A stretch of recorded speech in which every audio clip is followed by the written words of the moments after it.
News and rumors from here on out, Al. It's your show. You've got to kill at least 35 minutes. I do want to start out by saying, sending condolences to Stone Cold. One of his cats passed away, and it was really sad. R.I.P. kitty cat. He did get a new cute little kitten named Macho, so he is Poncho and Macho. Poncho and Macho. So same with Natty. And Natty's fur baby died. 2 paws. I don't know why I know that. God, I hate my life. Got 2 paws. Tots and pears to all the kitties. Yeah. But first, according to Fightful, Chris Jericho had been told to please retire, and there's been tons of go home chants. Supposedly all part of his new gimmick. He wasn't expecting that level of heat. Do we think he actually believes that? He wasn't expecting that. Like, to the way the article read from Fightful, and I apologize for my shitty copy pasting. The way it was worded was with the go home chants and the please retire chants. Jericho was saying, I expected this kind of heat. I knew the IWC and the fans were going to hate it. That's why I wanted to do it. Do you guys actually believe that he made these decisions because he thought he would get that level of like nuclear heat? Or do you think he's just like, oh, fuck, they hate it. Let's lean into it like it was supposed to be? Like, what do you guys think Definitely leaning about into it. For sure leaning into it. Absolutely. He's taking too much of the shine, and it's time to bring up some of the younger talent. You know, it's just it's a Jericho thing, unfortunately. Jack. He's Kevin Nash. Oh, has he hit that level of like dieseldom? Is what he has become. What he hated WCW for. There being that ceiling of top guys that you just can't break through. Jericho's now that. Jericho's like that old guy that just won't retire. Listen here, you Hogan, Kevin Nash knockoff wannabe. Dude, I like Jericho's old stuff. I think this run in his AEW run, I haven't really got behind any of the gimmicks. Chris Jericho is like that creepy old guy that still comes to all the college parties because he just like won't let it go. He's like the old frat guy. I use this analogy with Jeff Hardy, and I think it's very applicable to our buddy here, Jericho. No matter how much amazing shit you did in your career, okay, that could be Mile High, Mount Everest. Eventually, the bullshit you're doing now will start to equal that. Absolutely. And I think Jericho is running dangerously close and flying too close to the sun, where his level of bullshit is going to start equaling and surpassing the amount of really great things he did for the business. And Jericho needs to slow his roll, pick up a clipboard and a pencil, and go be a producer. I 1,000% support that. Or just go away. Retire, go home, ride off into the distance. The only difference between Jericho and Terry now is a shitty rock band. Terry's daughter had a shitty rock band. A shitty rock band. Okay, there's 4 of us on screen.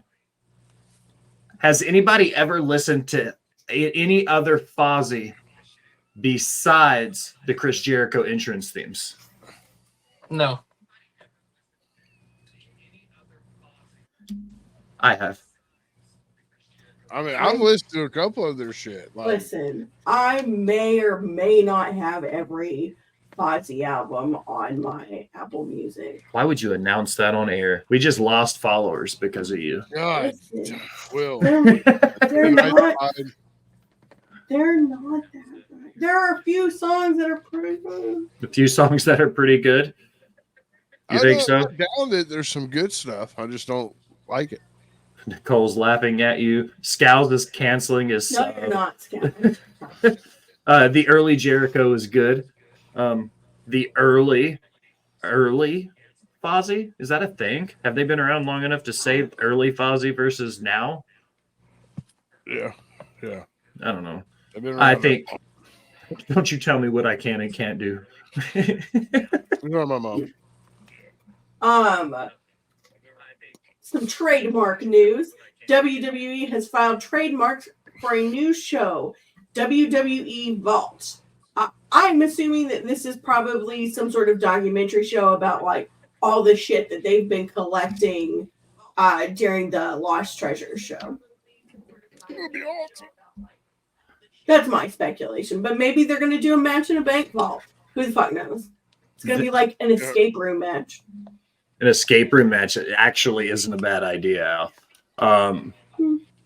I think Joe. that's actually really smart.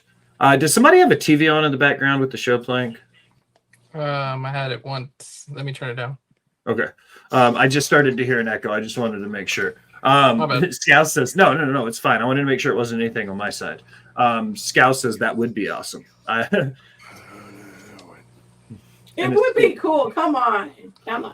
If I were a bet man, I would probably say it has something to do with either all the documentary footage or the treasure stuff. Yeah. They're gonna start putting it all together and hopefully do some kind of a visual, at the least give us like a visual Hall of Fame so we can see all of this memorabilia somewhere. Yeah. What do you think, Bo? I think that's the plan. It's just where do you put it? Tampa, Orlando. Yeah, but their warehouses in Stanford. Yeah, Stanford. But nobody wants to go to Connecticut. Have you ever been to Connecticut? Has anybody on the panel been to Connecticut? Not that I can think of. I've been to Massachusetts, but I've never been to Or do you just put it to where it travels, like different exhibits do all the time?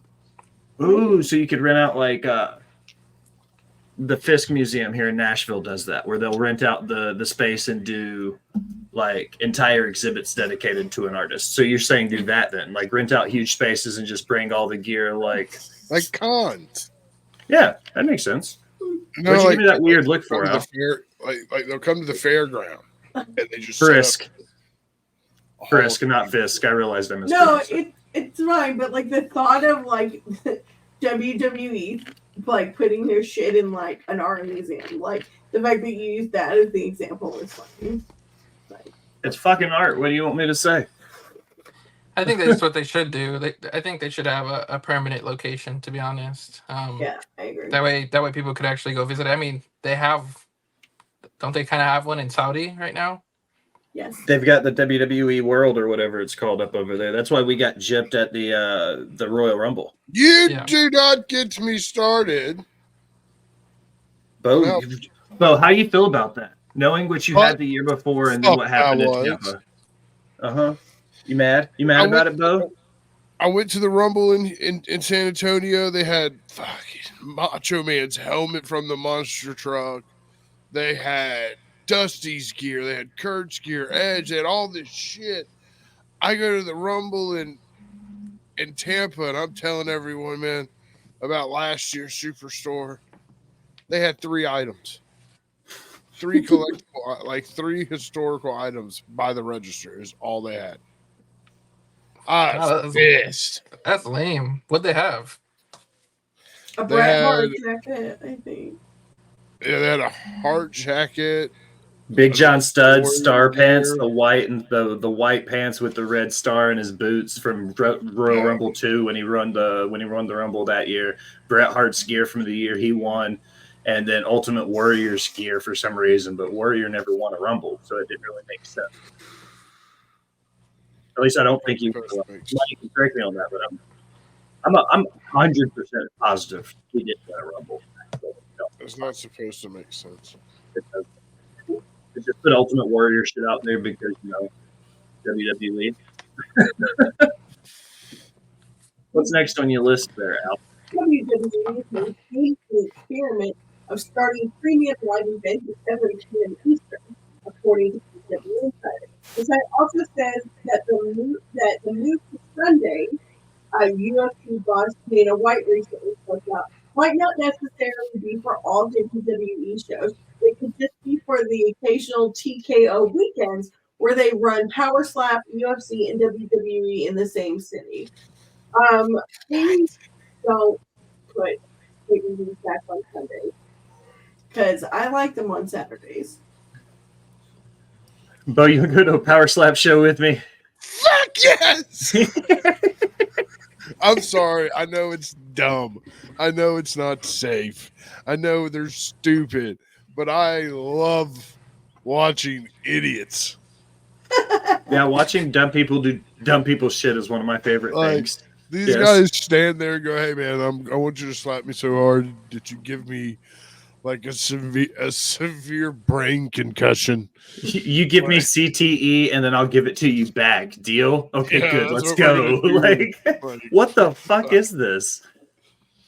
Can I buy passes to go to all three? Like, can I go to a slap, a UFC, and then a premium live? Like, I could do something like that. And do you get a discount if your name's Kyle? I'm sorry, Soto, I didn't mean to cut you off. Oh no, it's all good. That would be cool. I feel like having it in Vegas for WrestleMania weekend, that would be a crazy weekend. That would be super dope. A question for the class: what does everyone think of the best thing on Twitter right now? Picture my butthole. I don't know what's happening on Twitter right now. Scows. The best thing on Twitter, I don't know. Yeah, what's going on? None of us. I haven't really been on Twitter until I sent the tweet out for the show tonight, so I'm not real sure what's happening. I saw. Okay, I don't want to like get canceled for this, but I saw scrolling TikTok one day. It's one of those like slap. Yeah. Competition. With micro slappers. Yeah, okay. That was a good way to say it. Why micro? You're the HR director. What the fuck? Jax. Like, this is the perfect segue. What's up? Because it's SmackDown happening at the bar next door. At the Jacksonville Downtown Tavern was micro wrestling. Was the micro brawlers? It was the guys, like it was Little Show and Psycho and them. Little Pinky and yeah. Oh, that's cool as shit, dude. You know, they started in Pigeon Forge, and they would come into the watering hole that all the local restaurant workers would go to, because they would do industry nights a few nights a week out there, and they were the only ones that were open past 2. So when we would all get off work from our restaurants, we would go to this place. And what's up, Bridget? And we would hang out. And when they would run shows, they would always come in after their shows. And they would get wrecked, dude. They would go out on the patio and just get turned the fuck up. They would smoke blunts and shit just publicly out in the open. And keep in mind, this is 3-4 years ago before, everybody stopped giving a shit in Tennessee. So, love the micro brawlers. Cool as shit. Bridget, you missed out on teeth today. Go ahead, sorry. But what Scals was talking about, Dijak ratioing Santee. I think it's pretty fucking funny. The fact that stupid ass Santee is paying for these cameos, bro. I told Scals, I was like, good on him, because he's donating the money. Everything that's going into this whole thing is all getting donated. So I'm like, good on him for doing it for a good cause and getting roasted for fun and all of that. I think it's genius. I'm here for it. I think it's cool to do it for a good cause. Make some real content, loser. Anyway. Damn. Huh? He's paying Dijak to roast him? Well, he paid for a couple cameos for it and shit. And Dijak is donating the money he makes on Cameo to. Yeah. Their money, I guess. Yeah. None of my business. I don't give a shit. Bridget, we can we'll send you the clip so you can. You want to send the clip of him eating chips to Bridget? Yeah, it's in The Wrestling Observer newsletter points out that there are clues in the WWE's most recent QR code that hints Uncle Howdy and his group will debut at King and Queen of the Ring in Saudi Arabia on May 25th. Duh. I thought Saudi or SummerSlam made sense. To me, if I can add, to me, it doesn't make sense for Saudi just because the pop, I feel like, won't be the same as if it were, even if it were held at Backlash where everybody thought it was going to be held. I feel like Backlash would have just had that pop. You know, we all enjoyed that crowd, and I feel like that was the crowd to give Uncle Howdy. I don't think we're going to get that reaction out of Saudi. That's just my opinion. It's a botched show. A lot of these fans are going for the experience, not necessarily the stories. So I think it'll be loud, but I definitely don't think it's going to be that same electrifying, oh shit, like euphoric experience you would get like Extreme Rules was when Bray came back. Like there was so much rewatch value to that debut and him coming back. That was nuts. And I think that may be what they're going for with this, is that huge, larger than life, like spectacle of an event, which I'll be cool with. I don't think Saudi's the move for something like this, though. I do agree with that. What's up, Bo? Do you think they're somewhat botching these debuts right now? You debuted Tangaloa in France, of all places. Like in the States, I think it would have been a bigger pop. Maybe that's SmackDown. Giving debuts outside of your homegrown hardcore fan base, it's a risky fucking move. Do you think it was double risky to debut a New Japan star in France for a WWE show? Even more, one step up, because the WWE fans, some of them may not have known who Tangaloa was.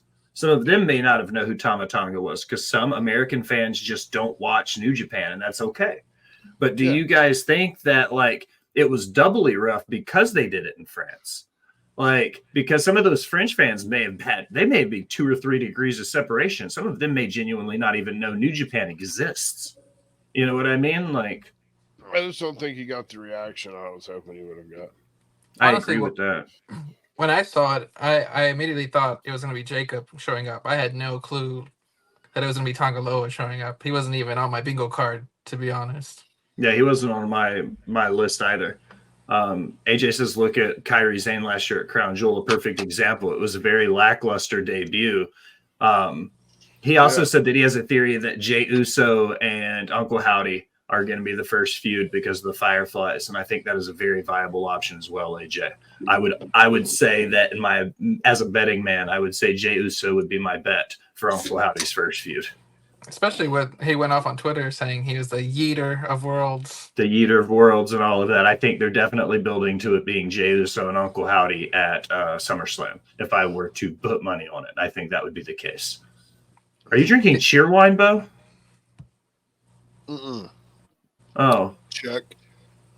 Oh, okay.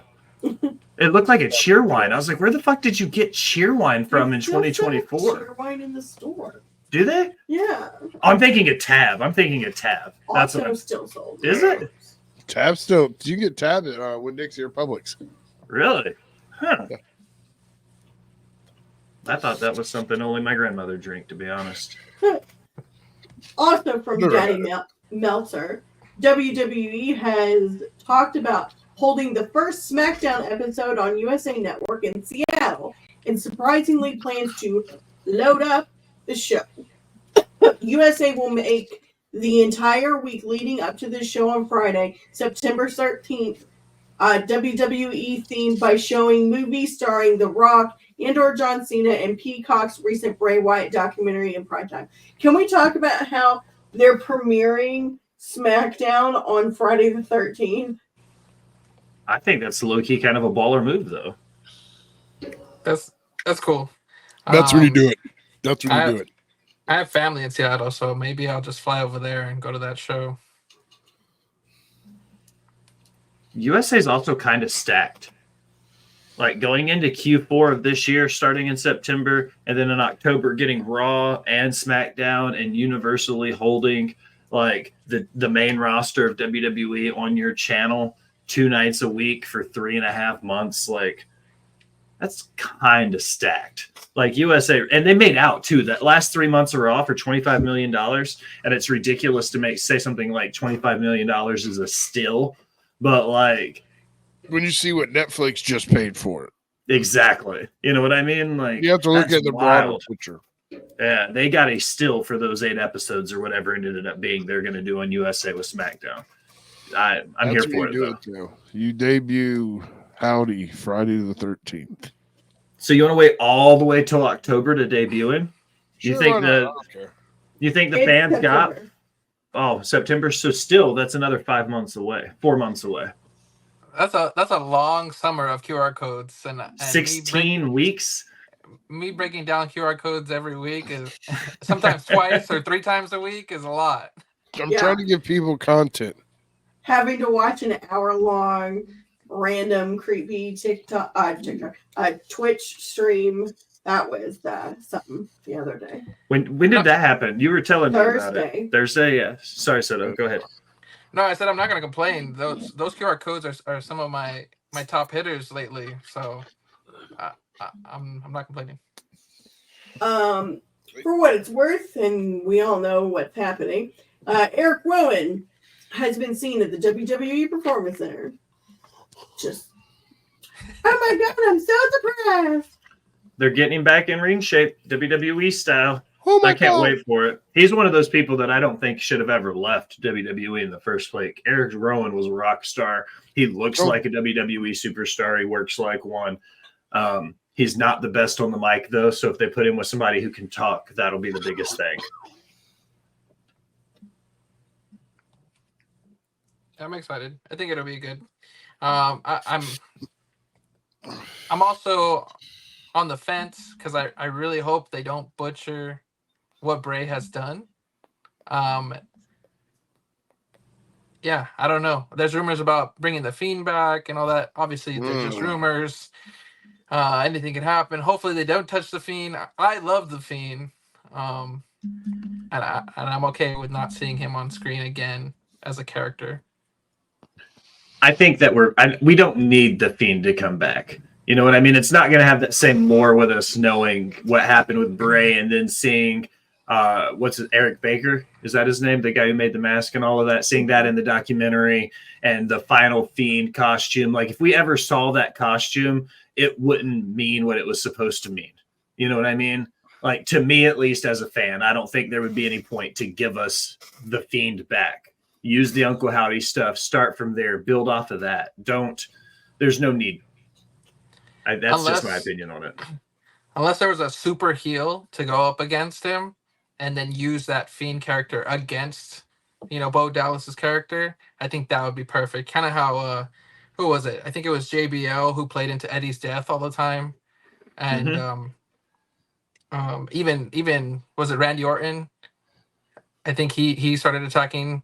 Yeah, he did start talking bad about Eddie when he was feuding with Kurt Angle and Ray at the same time, talking about how Eddie was in hell and all that stuff. It's pretty crazy.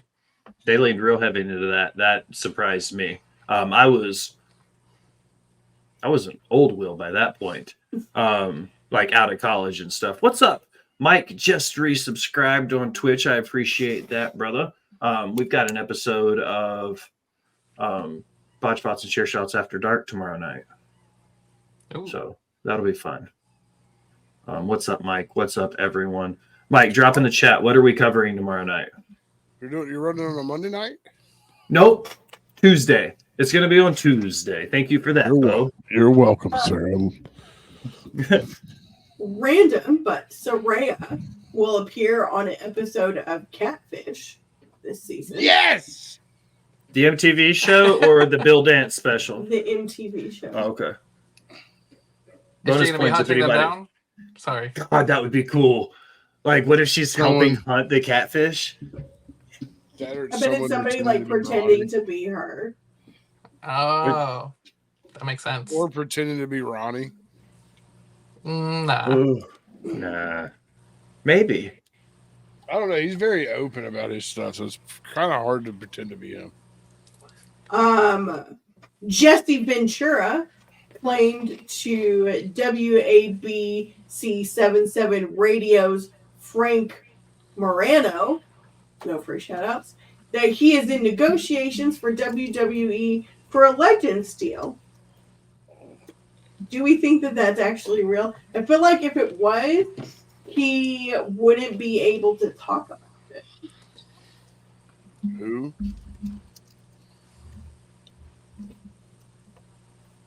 Jesse Ventura. Jesse Ventura did what? The last part of that was kind of confusing. He claims that he's getting a Legends deal. Got it. That actually would make sense. Yeah. Because then they could stop paying him all those ridiculous royalty fees. He is the reason why the WWE identity crisis exists.